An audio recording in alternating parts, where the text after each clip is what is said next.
Hey, welcome to the Texas Values Report. This is Jonathan Saenz, president of Texas Values. Great to be with you on another glorious week in the state of Texas.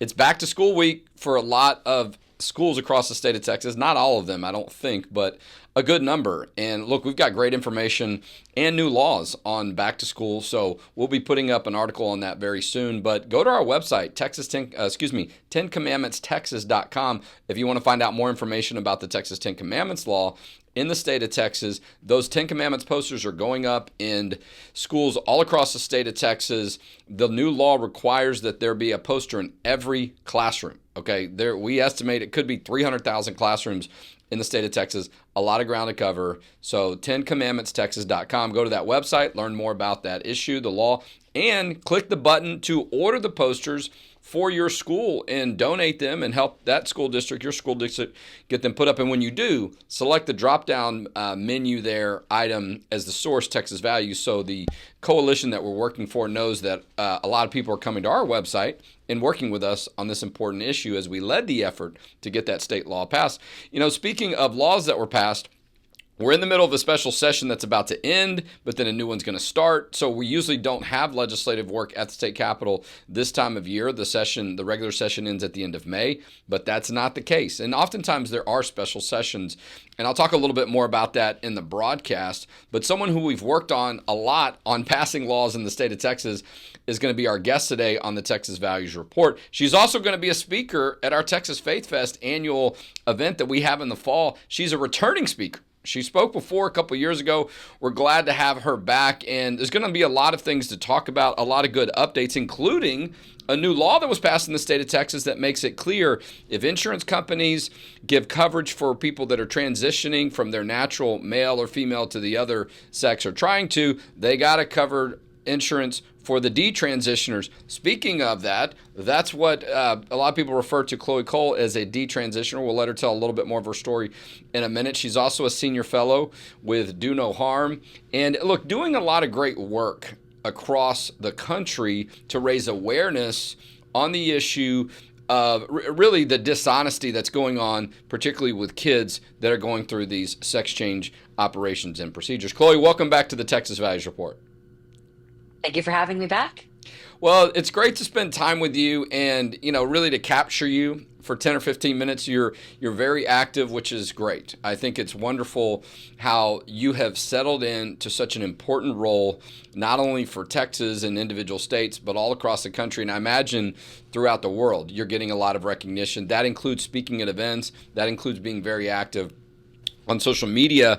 But before you got settled into this role, you had your own story. I know a lot of people know that, but tell our audience a little bit about your background and help them answer the question of what is a detransitioner. So, a detransitioner is somebody who has gone through the social and medical process of a gender transition, and that can include anything from puberty blockers to cross-sex hormone usage, other drugs to masculinize or feminize the body, depending on the birth sex of the person, and of course, breast and genital surgeries. Thankfully, the only surgery I'd ever gotten was the mastectomy, and I did not end up going through any form of sex reassignment. But through all three treatments I was on, the puberty blockers, the testosterone, and that surgery, it has left me with resounding effects for the rest of my life. But I'm grateful that I have been able to heal, that I've been able to reuse my testimony to help other children, other people, other young people, other families in need, and from preventing history from repeating itself ever again. Well, look, for a good while, you might have been the only one that was talking about this issue, that had gone through this issue, and also still been younger age, if you will, and not Yes. any disrespect to people like Walt Heyer and others that have left, have detransitioned, to your point with that description, who went through some type of process one way or another to leave their natural sex or gender and then try to move in the other direction and then said, this isn't working for me. I'm going to go back to the way that I was naturally made. And in our view, the way that God made people, it's scientific as well, not only a religious belief. And so there's a few of them out there. But as far as young people, I don't know that I had met anyone or heard of anyone before you. There's a few others now that we hear that I'm sure you're friends with and you spend time with. But I think you might have been one of the first ones, or at least the one that got a little bit more attention. And then not only that, not only did you have that courage to start speaking about it and communicating about it on social media and so on, you then started showing up at state legislatures. You came to Texas and helped testify on many pieces of legislation, including our law from 2023 to protect kids from having these gender transition, puberty blockers, and all these methods in the state of Texas, which has led to a lot of clinics shutting down in Texas and leaving, and even in some other states. It's been quite extraordinary. But we've sort of seen you grow up too in this movement, right? It's fun. I mean, I have a 15-year-old daughter. I have teenage kids. Feel that way. But yeah, we've really watched does. you, and also been cheering for you. Like look at Chloe, she's still doing great work, and so even if you weren't involved in this type of work, it's a special time of changes, going through new time periods and phases as a young adult and a young lady. And so I'm glad that that's also blossoming, if that's probably the right word, for many reasons, in you, and we get to see that, right? We get to see so much about you, and people get to know you personally. And I want to circle back on that in a minute, because as I understand, you have a milestone birthday you just celebrated, 21, correct? Yeah, I just turned 21 2 weeks ago. Yeah, such an important time. Okay, I'm going to come back to that. Before we get into some of that detail, let's talk about some things that have happened, though, of significance on the issue, right? A lot of stuff in the state legislature, but we have a new presidential administration that's been not even a year yet. I mean, the election's been close to a year, but President Trump was sworn in January of this year. And by the way, little shout out to my friend Christian Collins. I know you're speaking at his event, Texas Youth Summit, the week before ours. I'll be there too as one of his speakers. He and I were chatting yesterday afternoon. Love the work that he does. But we see, the dominoes keep falling, if you will, in our direction. And let me just make sure you know this. You probably do. State of Texas has a new law, Senate Bill 12, that relates to not having LGBT content and so on in public schools, but it also, we believe, is the first law of its type that bans social transitioning of kids in public schools. I think every state needs that law. Yeah. And not that we're trying to be the first, like, oh, this is like something, but when we were working on it, people were talking, we're like, we might be the first state that's doing that, and that'll go into effect September 1. But a huge development, and you'll hear us talking about it more as we get closer to September 1. September 1 is the effective date that a lot of state laws go into effect here in Texas. Sometimes if you get a higher number, if you get a 2/3 majority on a bill, you don't have to wait until September 1st. They go into effect immediately when the governor signs them. But that was not the case with this bill. It was a very close vote. But our president's administration has been doing a lot of work on this issue as well. It's my understanding, I know you talked about this on social media, that the Health and Human Services Department has put out a ruling recently regarding Medicaid and Medicare funding for hospitals that are still doing these procedures on minors. Tell us why that's been so important.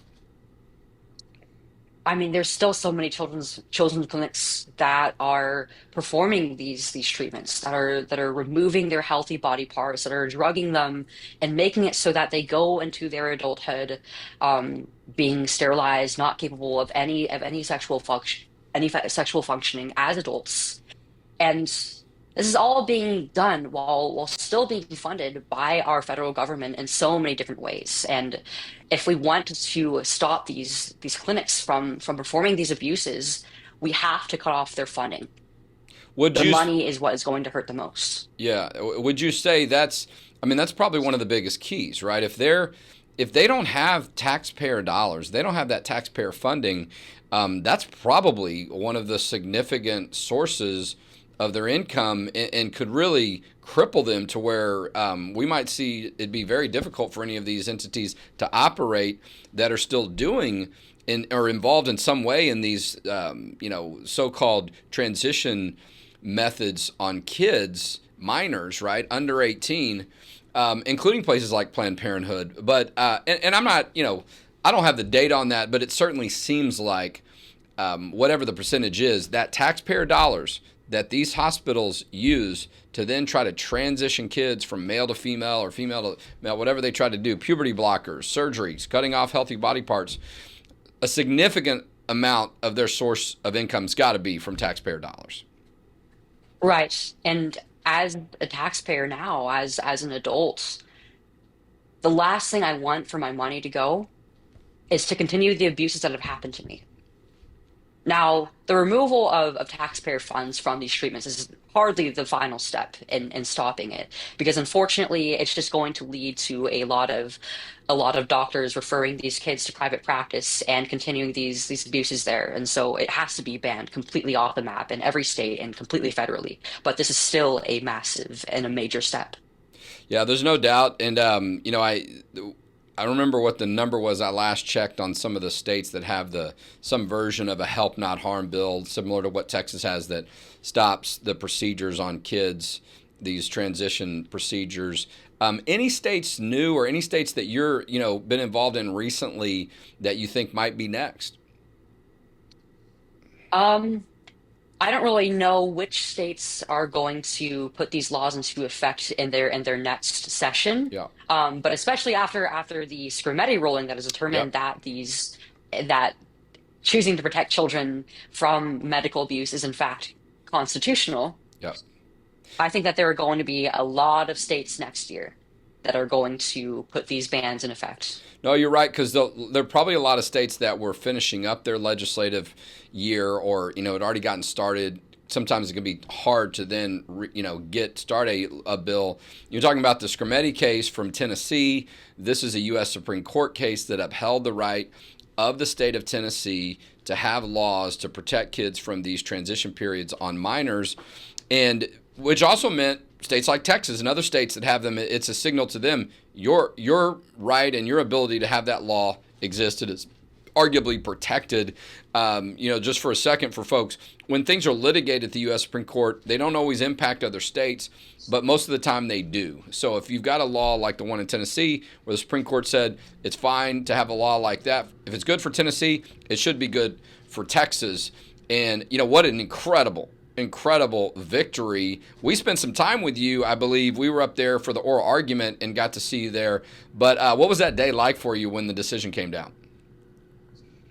When the decision finally happened, I mean, it was what, like almost over half a year of just impatiently waiting and waiting to see what the outcome would be. And the morning I woke up, I was just flooded with calls and requests to go on different news networks, and it was just, it was like my friend's birthday. I thought that we were going to be going out, but I ended up doing a bunch of interviews and videos instead. But we still end up having our fun, and to know that so much of an impact has been made on the laws around protecting children, and a precedent had been created by the federal courts for this, that I think will stand for the other states that choose to do the right thing. It was a monumental day. Yeah, no, look, one of the most important Supreme Court victories ever, and certainly in this time period, if you will, because that issue really bubbled up really quickly, and a lot of these transgender issues have really just moved very quickly, and people are still trying to catch their breath to figure out what's going on, and so I think it helps so much to have that Supreme Court victory now in place. And I don't think it's a shock or surprise, but sometimes it can take quite a long time. The Supreme Court can be very picky about whether or not they're going to make a decision. And oftentimes I would describe it as, if they don't have to, they're going to look for any other reason to avoid, some grand decision. And so I'm glad that they zeroed in on this, because the timing was certainly right. I mean, there's a lot of states that have passed laws that are in the process of it. We know kids are suffering because of these issues. And so I'm always happy to receive a victory sooner than I think we might get it. And because I know the importance of it and the impact it's going to have and the protection. What about you, though? You talked about what happened that day, and you had some plans that day, but then you ended up doing a lot of interviews for good reasons. Did you have a moment at all to just kind of catch your breath and go, wow, I had a part in that? the work that I did is a part of leading to this Supreme Court victory. Did you get a chance to reflect on that? I did, and especially with all these victories that we've had in the last years, and really just within this last year, it's not our year's on not even over yet, but it's already felt like an Yeah. eternity with everything that's happened already. Um, I've been very reflective lately, partly because of my birthday. I always get like kind of sentimental around my birthdays every year, but also just thinking about my time with all of the friends and the allies I've made over the last few years, especially with the other detransitioners and the parents who have dealt with this with their kids, and seeing how our testimonies have changed our country and I think have started to change the world as well has been. I mean, I've never thought that I would be in this position before. When I was a little girl, I dreamed of one day as an adult going out into the world and making many friends and changing the world for good. But I never, this was the most unexpected way that it could have possibly happened. And I think the best way to connect with so many people who share my testimony, who know what it's like to go through this and to be able to repurpose that has been just incredible. No, it's been monumental, and it's been inspiring. To have someone like yourself just turning 21 recently. I mean, when you got involved in this work, I mean, were you 17, 18? I mean, I you was were 17. yeah, you were still very I was young. still a kid. Yeah, I mean, look, I think I have a 19, a 17-year-old, and a 15-year-old kids, and I think about the things that we talk about as a family and discuss, and challenges that come up, and at school or with friends or whatever the case may be. Thinking about college, all these different questions and choices you try to think about making as a young person during that time period. And if I think about would my child be able to be ready for that and to do those type of things? It's extremely difficult. I mean, you lived through it, and I think it sort of placed itself on you. It's not that you were looking to be in this role. The timing was there. You had these things happening to you, and it appears to me it really came from a place of you wanting to talk about your experience because you felt like if this happened to me, I bet there are a lot of other people this has happened to, and they need to know they're not the only one. Absolutely. And I mean, of course, this was a the detransition and speaking out were choices that I made, but I don't want to give the final credit to myself. I think that the fact that I detransitioned was a miracle through God. The fact that I've been able to heal from all this was a gift that He bestowed upon me, and He allowed me to go down the initial painful parts of my life because He knew that through Him I would be able to heal from it and be able to help other people do the same. No, I don't And for think. that, I'm grateful. No, it's been, and I think one of the things that I found really striking, and others have done this, but I think I probably heard it from you the first time or a little bit more in detail, is how kids are being bombarded on social media and other places and being told to, convinced, groomed, whatever, to do these type of things, right? You opened a lot of people's eyes to that many of us didn't know about or couldn't see or weren't aware of, and how it's just pervasive. It's all over the place. And for you to step back and say, you probably didn't realize it, but then once you did, you were like, wow, this is how they're, reaching kids. And now that you're on the other side, so to speak, of this issue, and you've become such an identifiable leader and a force to be reckoned with.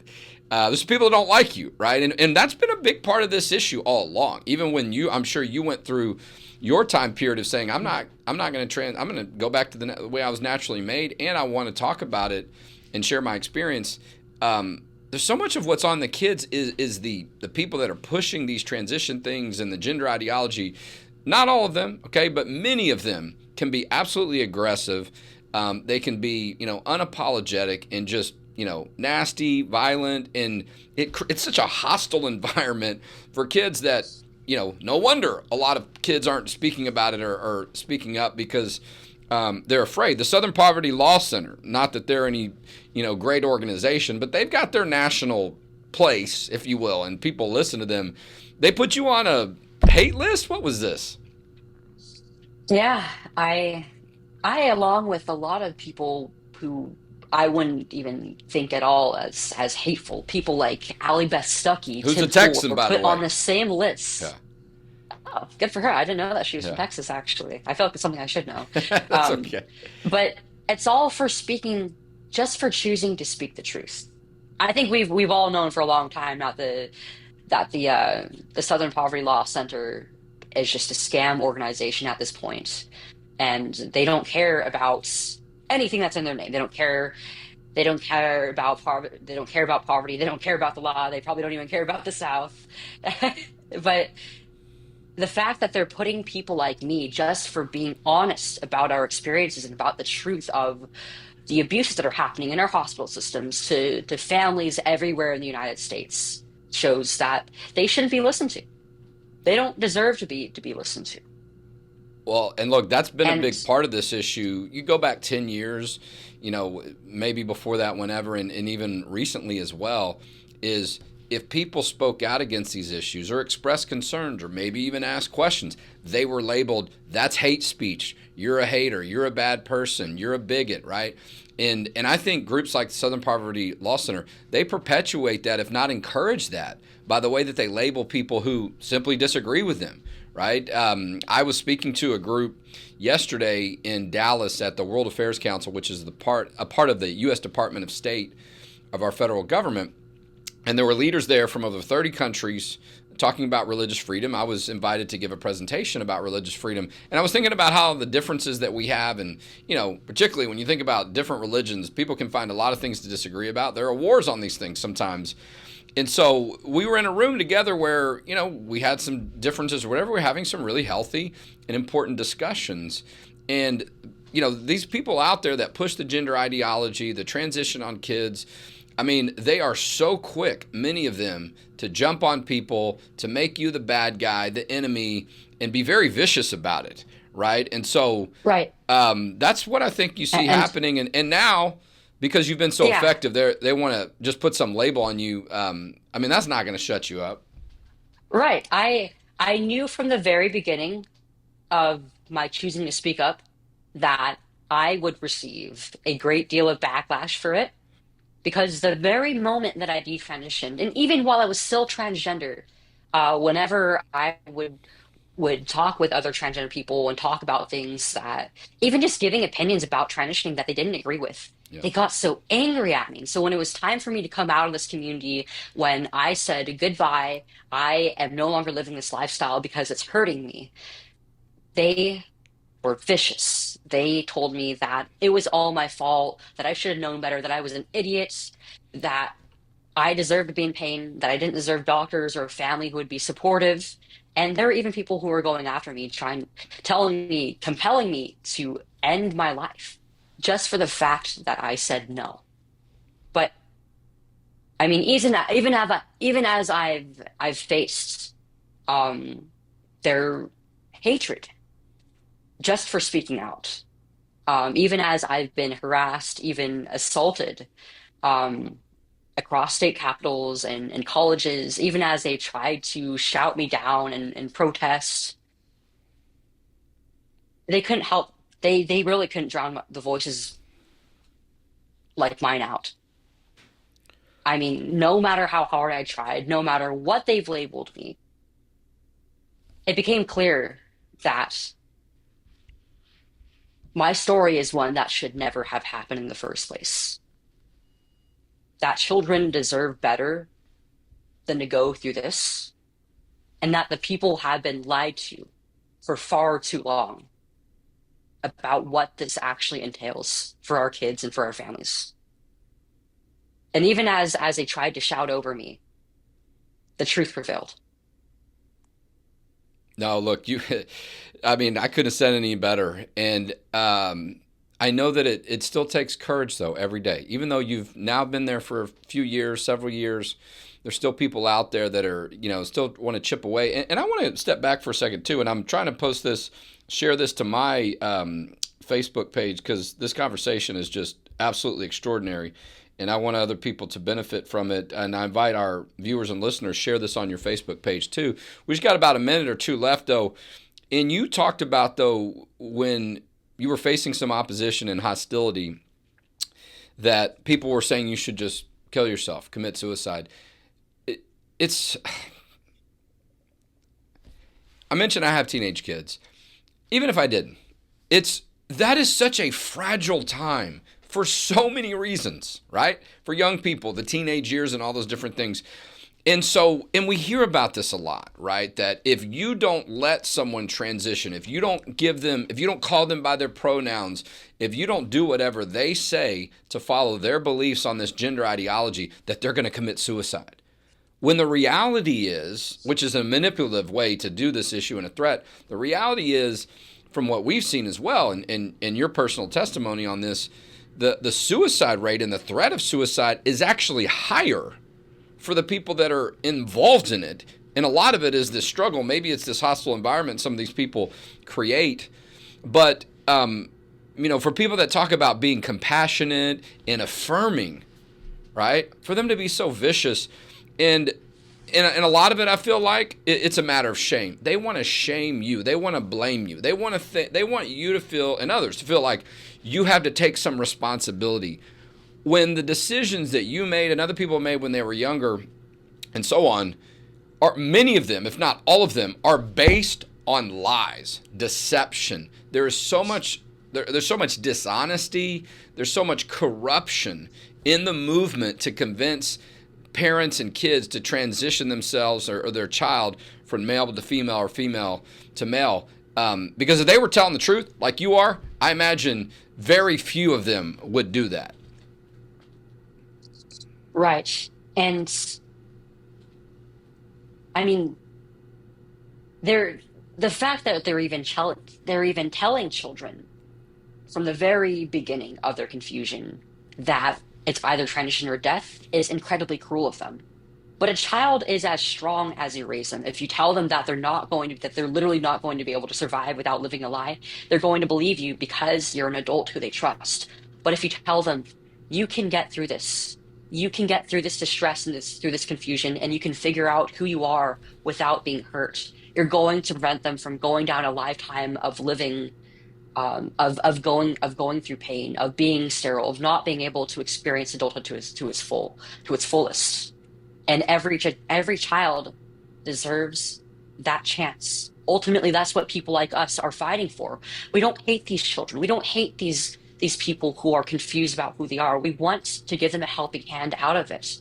And even these people who say such horrible things to my face or online, it can be frustrating. It can be infuriating even, and it can be tempting to be angry back.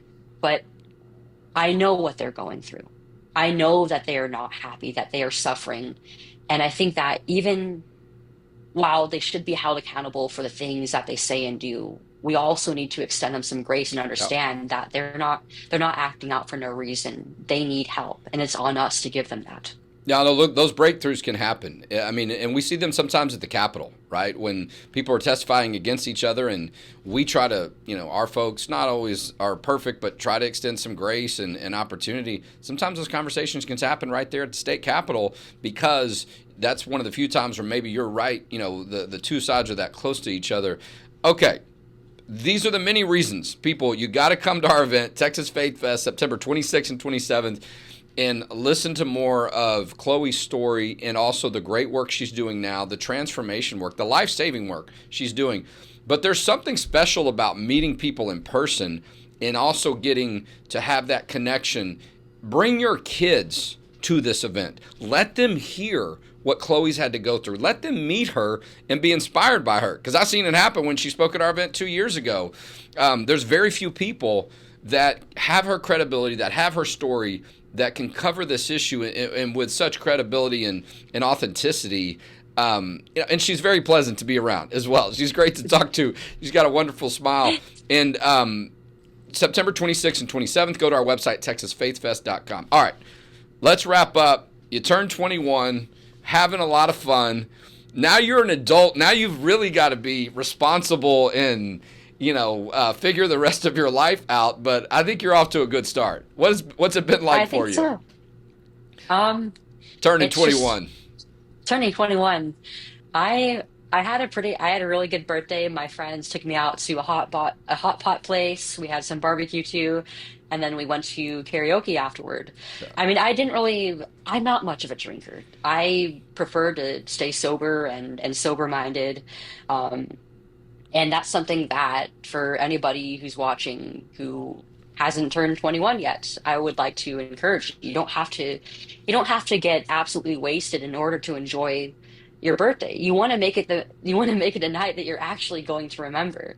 And really I had so much fun, not because of alcohol, but because I was surrounded by people who I loved and I was doing the things that I loved.